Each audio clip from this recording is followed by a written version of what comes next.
Dear students, आज मैं आपके बीच में एक ऐसा टॉपिक लेकर आया हूं जो स्कूली शिक्षा के साथ साथ हिंदुस्तान की किसी भी कॉम्पिटिटिव एग्जाम में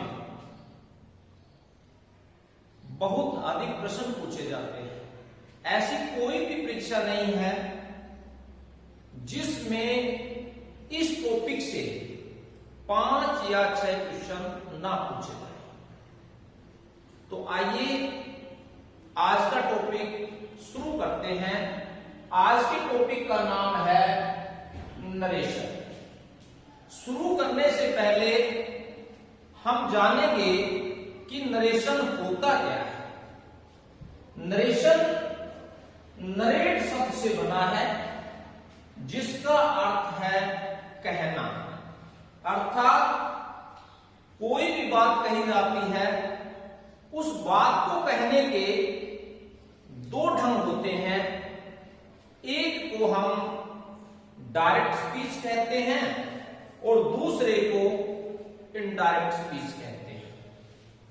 डायरेक्ट स्पीच को हिंदी में प्रत्यक्ष कथन कहते हैं और इनडायरेक्ट स्पीच को अप्रत्यक्ष कथन कहते हैं। अर्थात वो बातें जो हम किसी भी वक्ता की जो की तो कहते हैं, उन बातों को हम डायरेक्ट स्पीच कहते हैं।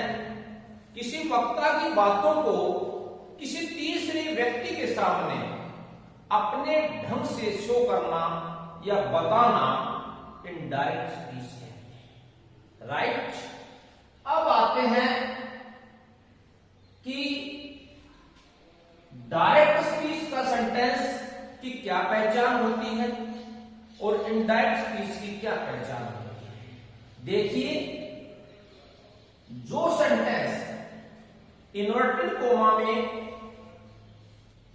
क्लोज होता है वह सेंटेंस डायरेक्ट स्पीच कहलाता है और जो इन्वर्टेड कोमा में क्लोज नहीं होता है वे सेंटेंस इनडायरेक्ट स्पीच कहलाते हैं। डायरेक्ट स्पीच का देखिए, ये सेंटेंस है Ravi said to me, comma inverted commas begin, I go to school, inverted commas close. Right. अब इसके भी 2 पार्ट हैं। एक को हम रिपोर्टिंग स्पीच कहते हैं या रिपोर्टिंग वर्ब कहते हैं और दूसरे को हम रिपोर्टेड स्पीच कहते हैं। जो इन्वर्टेड कोमा में बंद होता है उस क्लॉज को, उस वाक्य को हम रिपोर्टेड स्पीच कहेंगे और जो इन्वर्टेड कोमा से बाहर का सेंटेंस होता है उसको हम रिपोर्टिंग वर्ब कहेंगे। राइट। फिर हमें डायरेक्ट से इनडायरेक्ट बनाने से पहले ये जानना जरूरी है कि रिपोर्टिंग वर्ब में सब्जेक्ट क्या है, वर्ब क्या है और ऑब्जेक्ट क्या है। देखिए, ये है रवि सेड टू मी, ये रिपोर्टिंग वर्ब है। राइट। और इसमें रवि है, रवि इसमें सब्जेक्ट है, सेड टू, सेड इसमें रिपोर्टिंग वर्ब है और मी है ये इसमें ऑब्जेक्ट है। अब आप ये कहेंगे कि कोई भी सेंटेंस होता है उसमें एक स्पीकर होता है जिसे सब्जेक्ट अर्थात डूअर कहते हैं, एक लिसनर होता है जिसे ऑब्जेक्ट कहते हैं। यदि आप ये पूछना चाहें कि हम कैसे जानें कि सब्जेक्ट कौन सा होता है और ऑब्जेक्ट कौन सा होता है, तो देखिए डियर स्टूडेंट्स, जो वर्ब से पहले यूज होता है वो सभी सब्जेक्ट होते हैं और जो वर्ब के बाद में यूज होता है वो ऑब्जेक्ट होते हैं। राइट। अब हम एक एक करके इनको सेंटेंस से स्टार्ट करते हैं और एक एक पॉइंट जहां जहां आवश्यकता पड़ेगी वहां मैं एक एक टॉपिक को, एक एक बात को बड़े अच्छे से आपके सामने क्लियर करूंगा। अब देखिए, रवि सेड टू मी यहां देखिए सबसे पहले हम रवि शेड या रवि रहेगा। अब ये ध्यान देने की बात ये है कि रिपोर्टिंग वर्ब का टेंस कभी चेंज नहीं होता। यदि वो प्रेजेंट में रहता है तो प्रेजेंट में ही रहेगा, और यदि पास्ट में है तो पास्ट में ही रहेगा। टेंस हमेशा रिपोर्टेड स्पीच का चेंज होता है। अब देखिए यह रवि हमने लिखा, इनडायरेक्ट में हम चेंज करेंगे रवि, ठीक है। अब ये है वर्ब। यहां शेड हो तो शेड को शेड रहने दो, और शेड टू है, अर्थात यदि वर्ब के बाद में ऑब्जेक्ट है तो शेड टू को आप टोल्ड में बदलोगे। किसमें बदलोगे? टोल्ड में। ये केवल एफर्मेटिव सेंटेंस होता है, उसमें ही ये बात लागू होती है।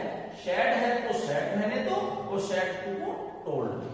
अब हमने शेड टू को टोल्ड में चेंज कर दिया, और राइट। फिर उसके बाद में कोमा हटा दो, उसके बाद में इन्वर्टेड कोमा हटा दो। ये देखिए, ये Ravi said to me reporting verb, और I go to school reported speech.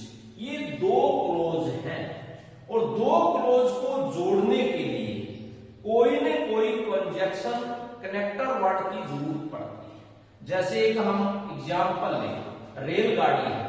एक रेलगाड़ी का डब्बा होता है, एक इंजन होता है। यदि उन दोनों को आपस में जोड़ेंगे तो उसमें एक हुक की आवश्यकता है, राइट। और जैसे हम अपने देहात में लगा लीजिए कि दो परिवार होते हैं, दो परिवारों में आपस में मनमुटाव होता है, तो यदि वो आपस में आना चाहते हैं तो किसी न किसी की मध्यस्थता की तो आवश्यकता होती है, मीडिएटर की जरूरत होती है। और यहां मध्यस्थता का, मीडिएटर का काम कौन करेगा? दैट। कौन करेगा डियर स्टूडेंट? That, right. यहां कोमा और इन्वर्टेड कोमा को हटाकर हमने दैट कंजक्शन वर्ड का प्रयोग किया है। अब आगे बढ़ते हैं। अब रिपोर्टेड स्पीच का जो फर्स्ट लेटर है, ये ध्यान दीजिए हमेशा कैपिटल में आता है, ठीक है। यदि यहां कोई नाउन होता है तो वो थर्ड पर्सन माना जाता है, वो चेंज नहीं होता है। और यदि यहां कोई प्रोनाउन होता है तो उसको चेंज करने के नियम है। सपोज कीजिए यहां आई है, आई फर्स्ट पर्सन है, तो मैं सभी प्रोनाउंस का जिक्र करना चाहूंगा। यहां देखिए मेरा पहला रूल है चेंज ऑफ प्रोनाउंस, अर्थात प्रोनाउन को कैसे बदला जाता है। प्रोनाउन होता क्या है? किसी नाउन के स्थान पर प्रयुक्त होता है, उसे प्रोनाउन कहते हैं। जैसे नाउन किसी का नाम, जैसे राम है, राम के स्थान पर प्रयोग होगा ही। जैसे सीता, गीता है, ये भी नाउन है, इनके स्थान पर सी, क्योंकि ये स्त्रीलिंग है, राइट। और सीता एंड गीता हो, दो या दो से अधिक हो, उनके लिए प्रोनाउन का प्रयोग होगा देगा, राइट। समझ रहे हो ना मेरी बात? अब देखिए आप, प्रोनाउन होते हैं, उसके तीन काइंड्स होते हैं। There are 3 kinds of pronoun, first person, second person और थर्ड पर्सन। फर्स्ट पर्सन जो स्पीकर, जो बोलने वाला अपने लिए जिन प्रोनाउंस का प्रयोग करता है, वे सारे के सारे फर्स्ट पर्सन होते हैं। जैसे आई कैन डू इट, मैं इसे कर सकता हूं। इट मीन्स आई को किसके लिए प्रयोग किया? स्पीकर के लिए। स्पीकर कौन है? आई है, वो अपने लिए इन सब बातों का प्रयोग कर रहा है। और माई, मेरा, माई, मी, वी। जब आई कहता है कि आई के साथ दूसरा व्यक्ति खड़ा हुआ होता है, उसको यदि वो शामिल करता है तो वी, अर्थात आई का जो प्लूरल है वो क्या बनेगा? वी। तो वी भी क्या है? फर्स्ट पर्सन है। We, our, ours. तो I, my, my, me, we, our, us, ये सारे फर्स्ट पर्सन माने जाते हैं। सेकंड पर्सन सेकंड पर्सन का प्रयोग हमेशा लिसनर करता है, लिसनर के लिए किया जाता है। लिसनर कौन? तुम सब, है ना, चाहे सिंगुलर हो चाहे प्लूरल हो, दोनों के लिए यू का ही प्रयोग किया जाता है। तो यू, योर्स, ये सारे क्या माने जाते हैं? Second person. और थर्ड पर्सन, एक स्पीकर होता है, एक लिसनर होता है, दोनों के बीच में संवाद होता है, और दोनों के अलावा कोई तीसरा व्यक्ति है जो आपके बीच में संवाद में, आपकी बातचीत में शामिल नहीं है। उस तीसरे व्यक्ति को हम थर्ड पर्सन कहते हैं। उसमें शामिल होता है ही, होता है उसमें शामिल सी स्त्रीलिंग के लिए, वह, ही का भी अर्थ वह होता है, सी का अर्थ भी वही होता है, वह होता है, और दे का अर्थ वे होते हैं।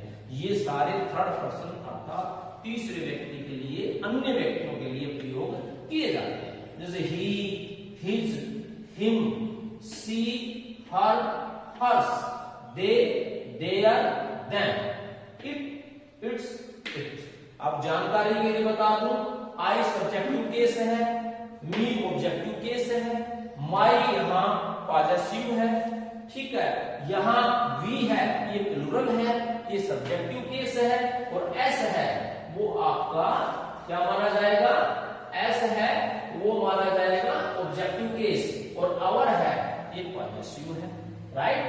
यू है ये आपका सब्जेक्टिव है, ही है ये सब्जेक्टिव है, और हिम है ये ऑब्जेक्टिव है, राइट। इसी प्रकार दे है वो सब्जेक्टिव है, और देम है वो ऑब्जेक्टिव, राइट। तो ये देखिए, ये सपोज कीजिए यहां तीनों पर्सन्स में से फर्स्ट पर्सन, सेकंड पर्सन और थर्ड पर्सन में से कोई हो, तो उसको चेंज करने का एक फॉर्मूला है, और उस फॉर्मूला को कहते हैं सम बटे 123। यहां एस का अर्थ होता है सब्जेक्ट। किसका सब्जेक्ट? रिपोर्टिंग वर्ब का सब्जेक्ट। ओ का अर्थ होता है ऑब्जेक्ट, अर्थात रिपोर्टिंग वर्ब का ऑब्जेक्ट, और एन का अर्थ होता है नो चेंज, अर्थात कभी चेंज नहीं होने वाला, और एक का अर्थ होता है फर्स्ट पर्सन, जो I, my, me, my, we, our, us, right. और सेकंड पर्सन होता है यू, योर, योर्स, और थर्ड पर्सन है he, she, it, they, there, them, और एनी नेम, किसी का भी नाम, Mohan, Sita, Geeta, mother, father, brother, etcetera, ठीक है। ये सभी थर्ड पर्सन में काउंट होंगे। अब देखिए, जो यदि रिपोर्टेड स्पीच है, ये डिनोट करता है रिपोर्टेड स्पीच को, और ये होते हैं हमेशा रिपोर्टिंग वर्ब, ठीक है। मैंने शॉर्ट में लिखा है रिपोर्टिंग वर्ब को आरवी, राइट। तो फर्स्ट पर्सन है रिपोर्टेड स्पीच का, और रिपोर्टिंग वर्ब के सब्जेक्ट के अकॉर्डिंग चेंज होता है, और सेकंड पर्सन है वो ऑब्जेक्ट के अनुसार चेंज होता है, और थर्ड पर्सन नो चेंज, अर्थात उसमें कभी भी कोई भी परिवर्तन नहीं होता, वो एज इट इज रहते हैं, राइट, क्लियर। अब आता है आई। आई कौन सा पर्सन है? फर्स्ट पर्सन है। फर्स्ट पर्सन को किसके अकॉर्डिंग चेंज करना है? हमने रिपोर्टिंग वर्ब के सब्जेक्ट के अनुसार। सब्जेक्ट क्या है? रवि, और रवि के लिए किस प्रोनाउन का प्रयोग होता है? ही का, राइट। अब इससे आगे बढ़ते हैं हम, step to step, step by step आगे बढ़ रहे हैं, राइट। अच्छा समझ में आएगा, हम एक एक बात को क्लियर करते जाएंगे। जैसे हमने प्रोनाउन को क्लियर किया, जैसे हमने कंजक्शन वर्ड को भी क्लियर किया, इसी प्रकार अब बारी आती है टेंस की, हेल्पिंग वर्ब और मेन वर्ब अर्थात टेंस की बात। अब टेंस के भी रूल हैं, अब वो देखिए टेंस के क्या रूल होते हैं। सेकंड रूल में मैंने काउंट किया चेंज ऑफ टेंसेस। मैंने आपके अफर्मेटिव सेंटेंसेस को चेंज करने के लिए मुख्यतः 3 रूल दिए हैं, और वो है change of pronouns, change of tenses और चेंज ऑफ नियरेस्ट वर्ड। अब सेकंड में आते हैं चेंज ऑफ टेंस, जहां यहां वो है ये वर्ब की फर्स्ट फॉर्म, तो डियर स्टूडेंट ध्यान दीजिए आप कि आपको वॉइस नरेशन या टेंस कुछ भी ग्रामर की टॉपिक को क्लियर करना है अच्छे से, तो आपको टेंस की नॉलेज और वर्ब की नॉलेज होनी अति आवश्यक है। ये दोनों किसी भी ग्रामर का कोई भी टॉपिक हो उसका हार्ट माना जाता है, उसकी आत्मा मानी जाती है। इसलिए डियर स्टूडेंट्स इसके बिना किसी भी टॉपिक को क्लियर करना बड़ा मुश्किल है। अब देखिए कि प्रेजेंट इंडेफिनिट टेंस जिसमें डू डस या वर्ब की फर्स्ट फॉर्म का प्रयोग होता है वो चेंज होता है पास्ट इंडेफिनिट टेंस में, अर्थात यदि नेगेटिव डू नॉट और डज नॉट है वो चेंज होगा डिड नॉट में, और यदि आपका वर्ब की फर्स्ट फॉर्म है वो चेंज होगी वर्ब की सेकंड फॉर्म। और दूसरा है प्रेजेंट कंटिन्यूस जिसमें इजमाल प्लस V1 प्लस आईएनजी का प्रयोग होता है, वो चेंज होगी पास्ट कंटिन्यूस टेंस में, अर्थात वाज वर प्लस V4 में। और प्रेजेंट परफेक्ट टेंस है जिसमें हैज हैव हैज हैव और हैज हैव के साथ V3 का प्रयोग होता है, और वो चेंज होगा पास्ट परफेक्ट टेंस में जिसमें हैड प्लस वर्ब की थर्ड फॉर्म का प्रयोग होगा।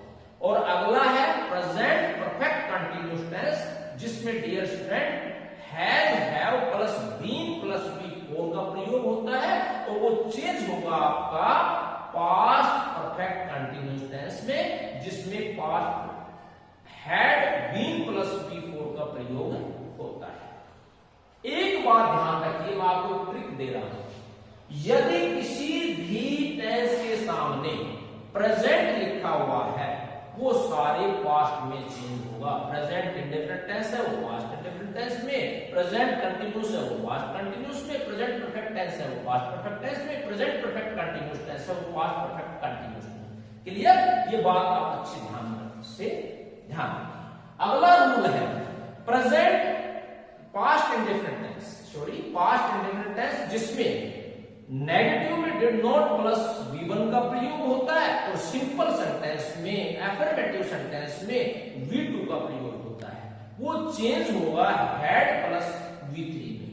और यदि पास्ट कंटिन्यूस है जिसमें वाज वर प्लस V4 का प्रयोग होता है वो चेंज होगा आपका पास्ट परफेक्ट कंटिन्यूस अर्थात हैड बीन प्लस V4 में चेंज होगा, राइट। और यदि कोई भी मॉडल है जैसे कैन है वो वुड में चेंज होगा, शैल है वो शुड में चेंज होगा, विल है वो वुड में। एक मिनट के लिए मैं आपको बताना चाहूंगा, पहले शैल शुड में प्रयोग होता था, और यदि आप शैल को शुड में चेंज भी करोगे तो वो रोंग नहीं है, गलत नहीं है, लेकिन यदि आप शैल और विल को वुड में चेंज करें तो बेटर है, राइट।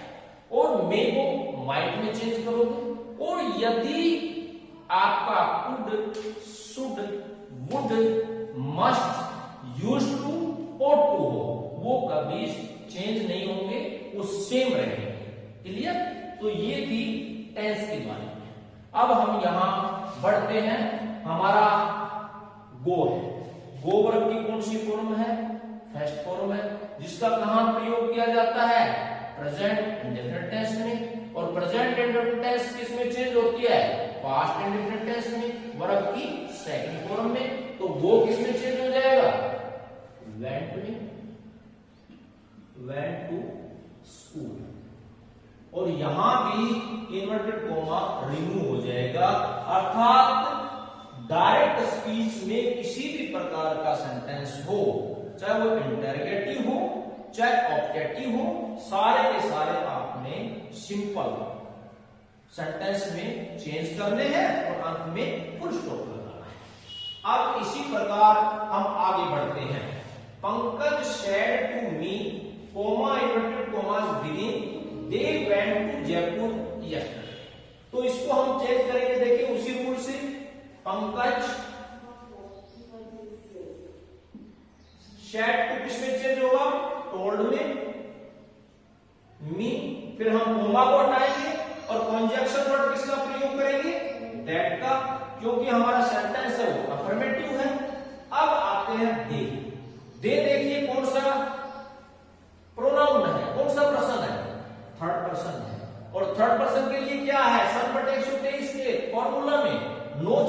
प्रकार का कोई परिवर्तन नहीं होगा। देख वेट कौन सी फॉर्म है? सेकंड फॉर्म है। सेकंड फॉर्म किसमें चेंज होती है? हैड प्लस वर्ब की थर्ड फॉर्म में। तो हैड गॉन टू जयपुर।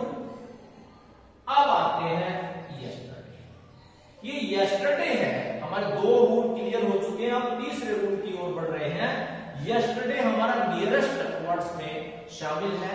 देखिए यहां तीसरा रूल है change of nearest word. Nearest word को हम डायरेक्ट से इनडायरेक्ट बनाते समय कैसे चेंज करते हैं? यदि डायरेक्ट स्पीच में दिस होगा तो इनडायरेक्ट में उसको किसमें चेंज करेंगे? दैट में।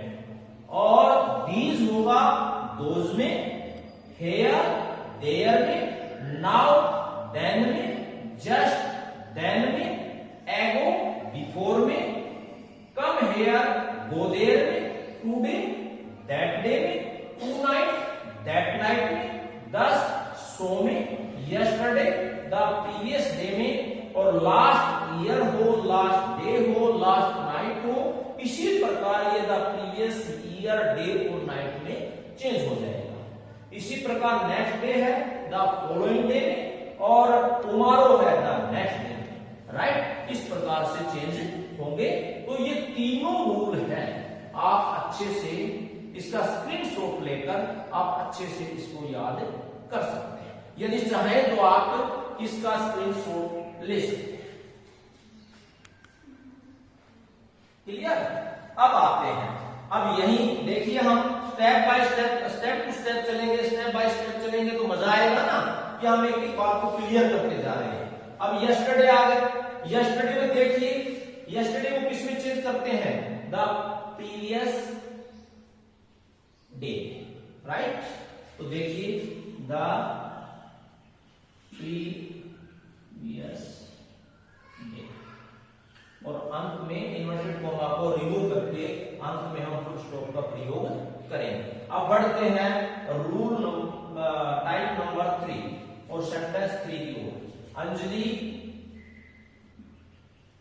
शेड टू को अंडरस्टूड है, किसमें चेंज करेंगे? टोल्ड में। हर राइट, कॉमा और इन्वर्टेड कॉमा को रिमूव कर देंगे और फिर दैट कंजक्शन का प्रयोग करेंगे। सम वर्ड्स, ये सम वर्ड सेम रहेगा। अब आ प्लस वी को, ठीक है। अब देखिए ये कौन सा है? ये प्रेजेंट कंटिन्यूस है, किसमें चेंज होगा? पास्ट कंटिन्यूस में।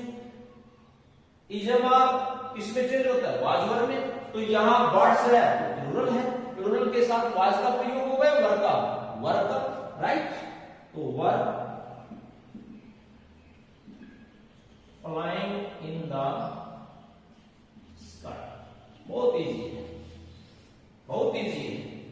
अब हम फोर्थ सेंटेंस की तरफ बढ़ते हैं। He said coil was singing a sweet song। तो he said का said रहेगा। क्यों रहा said का said? क्योंकि यहां ऑब्जेक्ट नहीं है, that कंजक्शन का प्रयोग करेंगे।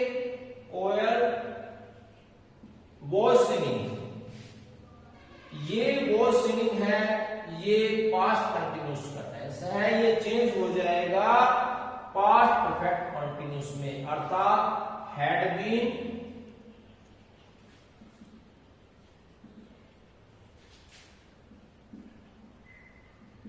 Sweet song. डियर स्टूडेंट्स, कुछ भी कठिन नहीं है।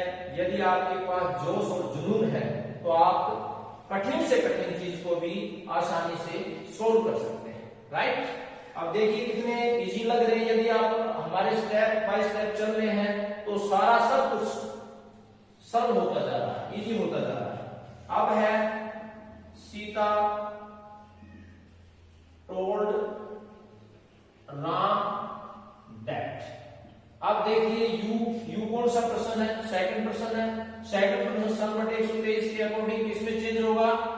ऑब्जेक्ट में। तो रिपोर्टिंग वर्ब का ऑब्जेक्ट क्या है? राम। तो राम है तो इसमें कौन से पर्सन, उसका पर्सन का प्रयोग होगा? पर्सन का, यहां पर्सन का होगा आपका ही।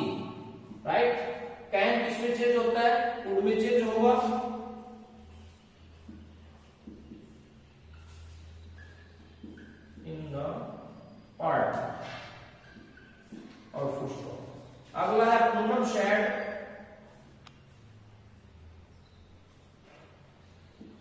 दैट, आई कौन सा पर्सन है? फर्स्ट पर्सन है। किसके अकॉर्डिंग चेंज होगा? रिपोर्टिंग वर्ब के सब्जेक्ट के अकॉर्डिंग। रिपोर्टिंग वर्ब का सब्जेक्ट क्या है? पूनम है, तो इसमें क्या आएगा? She. Is am are was verb में she was not feeling well. और टुडे किसमें चेंज होता है? दैट डे में। किसमें चेंज होगा? दैट डे में। राइट। अगला है my sister told me that. सपना, सपना है एनी नेम, कोई भी नाम होता है वो थर्ड पर्सन में काउंट होता है और थर्ड पर्सन कभी चेंज नहीं होता।